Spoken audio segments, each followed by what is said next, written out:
Dans cette seconde vidéo, nous allons traiter l'exercice numéro 3 du baccalauréat de mathématiques de 2025 français du Centre étranger Amérique du Nord. Je vous invite donc à suivre le reste de la vidéo. Voici l'énoncé. Exercice 3. Pour chacune des affirmations suivantes, indiquez si elle est vraie ou fausse. Chaque réponse doit être justifiée. Une réponse non justifiée ne rapporte aucun point.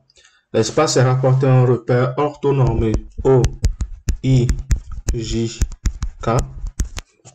Considère la droite D dont la représentation paramétrique, dont une représentation paramétrique est x égale à 3 moins 2t, y égale à moins 1, z égale à 2 moins 6t avec t appartenant à grand R. Considère également les points suivants, donc les points A, B, dont les coordonnées sont sur l'image. Le point C, qui est le point de la droite D d'abscisse 2. Le point H, qui est le projeté orthogonal du point B sur le plan P d'équation x plus 3z moins 7 égale à 0. Affirmation 1.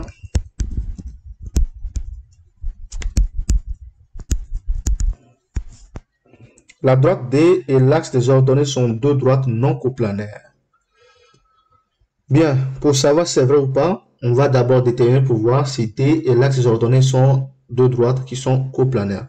Alors, déjà, l'axe, déjà la droite D a pour vecteur directeur,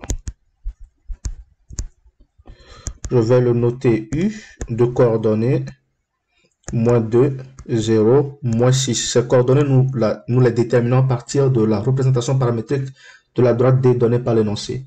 Et l'axe des ordonnées a pour vecteur directeur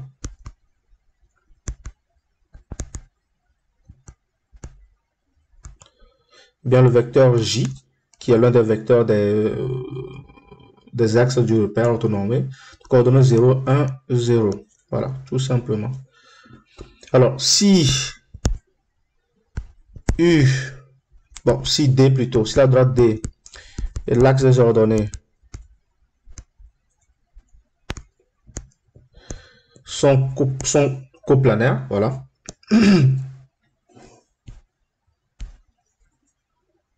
sont coplanaires, alors il y a deux conditions à respecter. U et J sont soit collinéaires, soit séquentes. Voilà. Donc, premier critère à vérifier, collinéarité. Pour cela, il suffit de faire le ratio des deux coordonnées, des coordonnées des deux vecteurs pour savoir s'il y a une collinéarité. Donc, je fais donc xj sur xu, qui nous fait donc 0 sur moins 2, qui est égal à 0.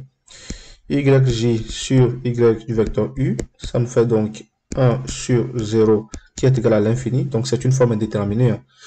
Et zj sur zu, qui est égal à 0 sur moins 6, qui est égal à 0.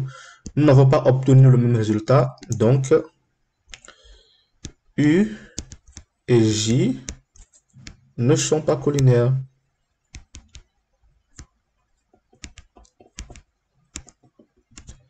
On va maintenant vérifier le critère de deux vecteurs séquents. Donc, est-ce que ces deux vecteurs sont séquents ou pas?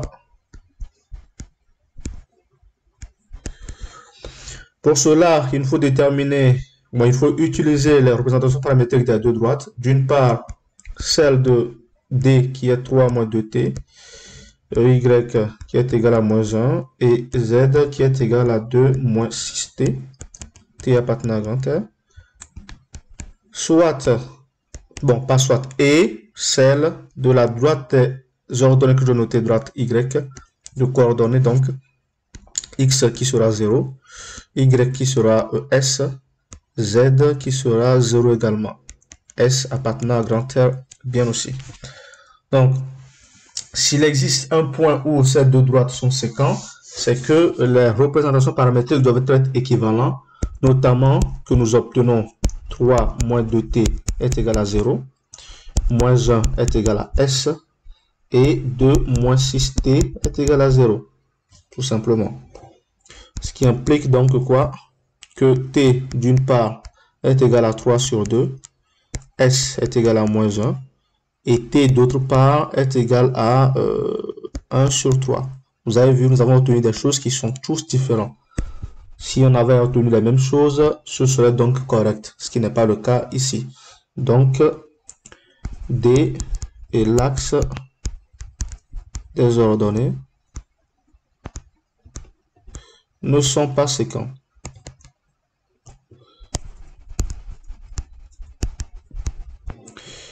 Puisque les deux droites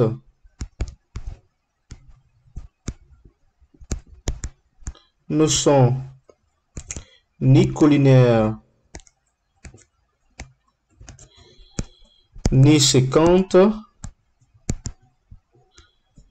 alors elles ne sont pas coplanaires. Qu'est-ce que l'affirmation nous dit? Que la droite D et l'axe des ordonnées sont deux droites non coplanaires. L'affirmation 1 est donc vraie.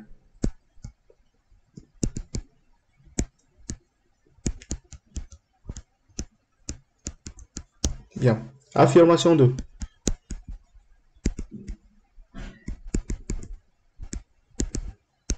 Le point A a pour coordonnées 3, moins 3, moins 2. Et si le plan est orthogonal à la droite D, ça veut dire que le vecteur normal du plan, c'est tout simplement n, qui est égal au vecteur directeur de D, de coordonnées, moins 2, 0 et moins 6. Ainsi, donc, avec ces deux données, on peut déterminer l'équation cartésienne du plan, qui nous fera donc moins 2x plus 0 fois y moins 6z plus d est égal à 0. Or, en insérant les coordonnées de grand A, virgule, on a moins 2 fois 3, moins 6 fois moins 2, plus d est égal à 0. Je vais donc dire que d est égal à, donc, moins 2 fois 3, ça fait moins 6, moins 6 fois moins 2, ça fait 12, qui est égal à moins 6, tout simplement. Avec ce d, on retrouve notre équation cartésienne, qui nous permet donc d'écrire moins 2x, moins 6z, moins 6 est égal à 0. En divisant le tout par moins 2, nous obtenons x plus 3z plus 3 est égal à 0.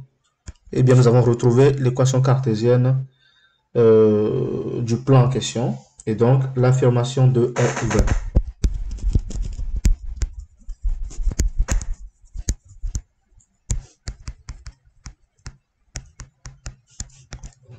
Affirmation numéro 3.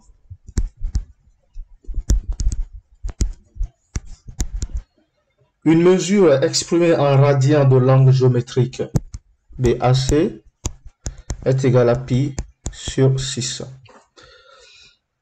Alors, pour trouver BAC, il faut donc déterminer l'angle au point A en calculant tout simplement le produit scalaire de BA et AC.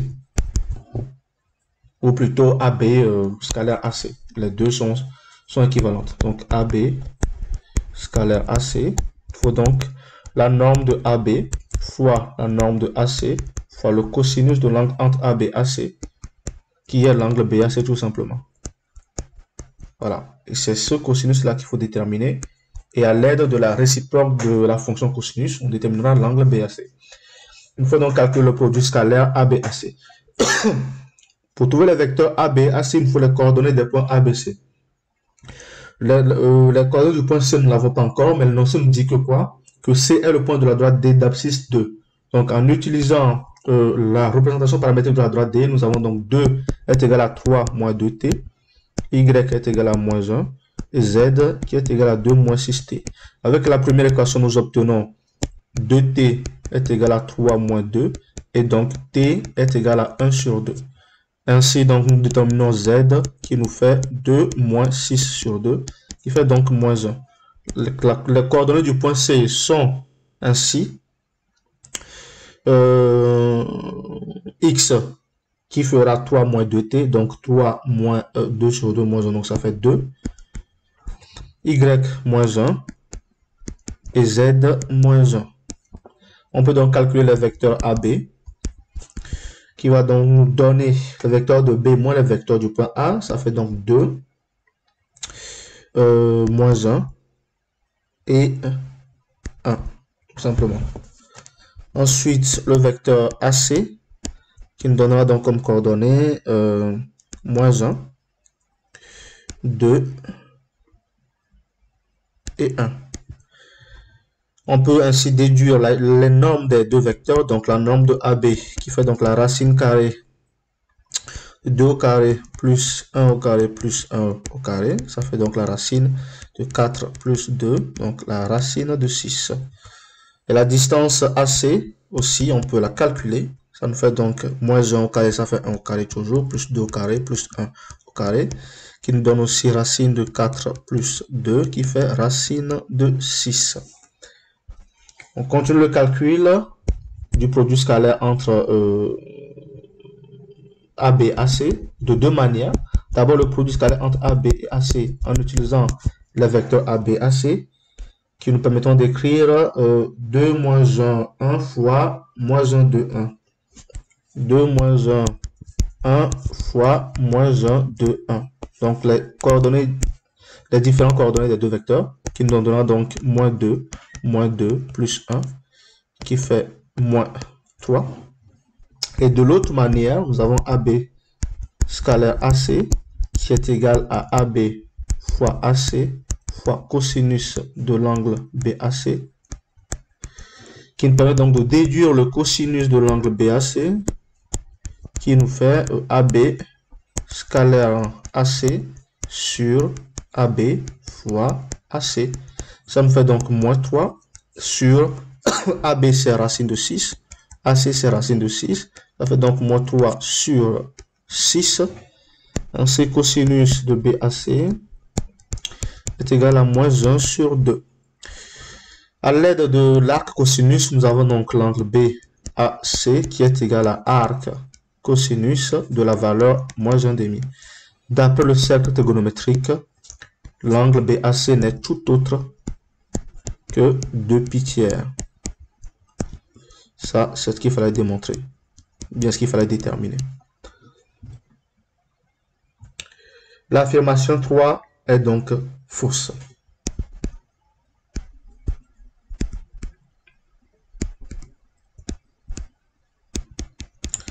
N'hésitez pas à me dire dans les commentaires les erreurs que j'aurais probablement fait. Bon, parce que personne n'a l'abri des erreurs. Ou sinon, à dire que tout était correct, hein, tout simplement. Dernière affirmation, affirmation numéro 4.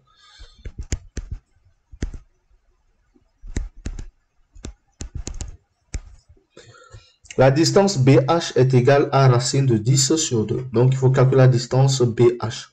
Donc, la distance perpendiculaire, bien sûr, entre un point de coordonnées x0, y0, z0 et un plan d'équation cartésienne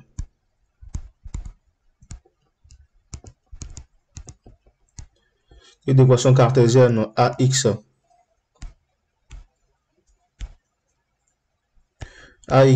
plus BY plus CZ plus D égale à 0 est donnée par la formule. Donc c'est une formule qu'il vaut mieux garder en tête ou qu'on peut démontrer, mais il vaut mieux la garder en tête. La formule de point D, je vais noter distance D, non grand D, pour changer du D. La valeur absolue de quoi? De A fois x1, bon x0 plutôt, plus B fois y0, plus C fois z0, plus le petit d de l'équation cartésienne, tout ça en valeur absolue, divisé par la racine de a au carré, plus b au carré, plus c au carré. Nous allons appliquer cette formule dans notre cas. Dans notre cas, qu'est-ce qu'on a? Le point de départ, c'est le point B, de coordonnées 5, moins 4, moins 1, ce qui veut donc dire que x0 est égal à 5, y0 est égal à moins 4 et z0 est égal à moins 1. Et notre vecteur normal à notre équation cartésienne, ou bien à notre plan plutôt, aura pour coordonnées 1, 0 et 3, d'après ce que l'équation cartésienne nous montre. Avec d, bien sûr, venant de l'équation cartésienne, d qui est égal à moins 7. Ainsi donc, avec tout ça, nous avons a est égal à 1, b est égal à 0, c est égal à 3 et d c'est moins 7. Avec ces données et ces données, voilà, nous obtenons la distance d qui est BH en notre cas, qui fait donc la valeur absolue de 1 fois 5, donc ça fait 5, plus B0 fois Y0 plus 0, plus C3 fois Z0 moins 1, donc ça fait moins 3, plus D qui fait moins 7. Tout ça en valeur absolue, divisé par la racine carrée de 1 au carré plus 0 au carré plus 3 au carré. Ça fait donc la valeur absolue de 5 moins 10 divisé par racine de 10. Parce que 1 au carré, ça fait 1, 3 au carré, ça fait 9. BH est donc égal à valeur absolue de moins 5 sur racine de 10, qui fait donc 5 sur racine de 10, qui fait 5 fois racine de 10 sur 10, tout simplement. Et ça fait donc 5 fois racine de 10 sur 5 fois 2, parce que 10 est 5 fois 2, et 5 s'en vont. Ça fait donc racine de 10 sur 2. BH est donc égal à racine de 10 sur 2. L'affirmation 4 est vraie.